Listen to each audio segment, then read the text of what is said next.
वैसे तो दलितों को सदियों से दबाया जा रहा है, लेकिन बीजेपी राज में पिछले 5 सालों में दलितों के साथ अत्याचार सबसे अधिक हो रहा है। आपको बता दें कि प्रधानमंत्री नरेंद्र मोदी के संसदीय क्षेत्र वाराणसी में हुए काशी विश्वनाथ कॉरिडोर प्रोजेक्ट के चलते कई दलितों के घर उनकी आंखों के सामने ध्वस्त कर दिया गया। इस प्रोजेक्ट की वजह से मणिकर्णिका घाट और ललिता घाट के बीच के पास दलित बस्ती, जिसे आनंद वन के नाम से जाना जाता था, वहां के मकानों को गिरा दिया गया है। वहां रहने वाले लोग दलित समुदाय के कभी भी अपने आशियाने की ऐसी तस्वीर नहीं देखना चाह रहे होंगे। इस दलित बस्ती के लोग कई पीढ़ियों से यहाँ रह रहे थे और उनके घरों का नामो निशान खत्म कर दिया गया।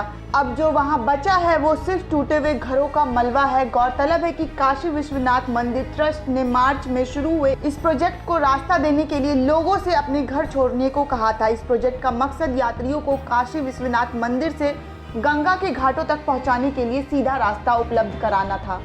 काशी विश्वनाथ मंदिर से गंगा के घाटे बनाए जाने वाले इस रास्ते में कई लोगों के घर पड़े, जिसे गिरा दिया गया, जिसमें करीब सबसे अधिक 230 घर दलितों की बस्ती में शामिल है, जिन्हें गिरा दिया गया। वहीं दलित बस्ती में रहने वाले लोग सरकार के इस रवैये से काफ़ी नाराज़ है। दलित बस्ती निवासी रचित कन्नौजिया का कहना है कि हमारे घर शहर से करीब 10-15 किलोमीटर दूर बसा दिया गया। हमें कहा गया था कि मुआवजा दिया जाएगा और हमारी बात सुनी जाएगी, लेकिन जो मुआवजा मिला उससे हम खुश नहीं हैं। हमें शहर से दूर ले जाकर गांव में बसा दिया गया।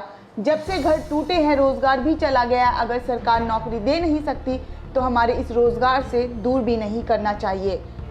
शहर से 10-15 किलोमीटर दूर होने के कारण सभी गरीब दलित के रोजगार तक चले गए। शहर में होने के कारण उनको कहीं ना कहीं से रोजगार मिल जाता था, पर इतना दूर का सफ़र अब उनके लिए आसान नहीं। सरकार ने उनके लिए कुछ नहीं किया और जो कुछ पहले से था उसे भी छीन लिया गया। विश्वनाथ मंदिर के आसपास जिन लोगों को मुआवजा मिला उनमें ज़्यादातर बड़े सेठ हैं, जिनके पुराने घर हैं। दलितों के घर भी उनकी तुलना में छोटे हैं, ऐसे में उन्हें मिलने वाला मुआवजा भी काफ़ी कम है।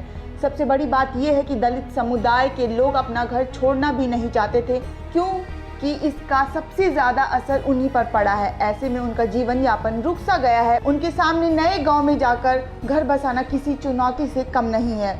बीजेपी सरकार की इस लापरवाही से कई दलितों का जीवन पर असर पड़ा है। Bureau report, national Dastak. National Dastak को देखने वालों से अपील है कि वह नेशनल दस्तक के सपोर्टर फॉर्म को भरें ताकि हम सीधे आपसे जुड़ सके। नेशनल दस्तक की आपसे गुजारिश है कि अगर इसको बचाना चाहते हैं तो नेशनल दस्तक को सब्सक्राइब करने के लिए रेड कलर के सब्सक्राइब बटन को दबाएं, फिर बेल आइकन की घंटी दबाएं। नेशनल दस्तक को बचाने के लिए बहुत जरूरी है कि हर खबर को शेयर करें, लाइक करें, कमेंट जरूर करें।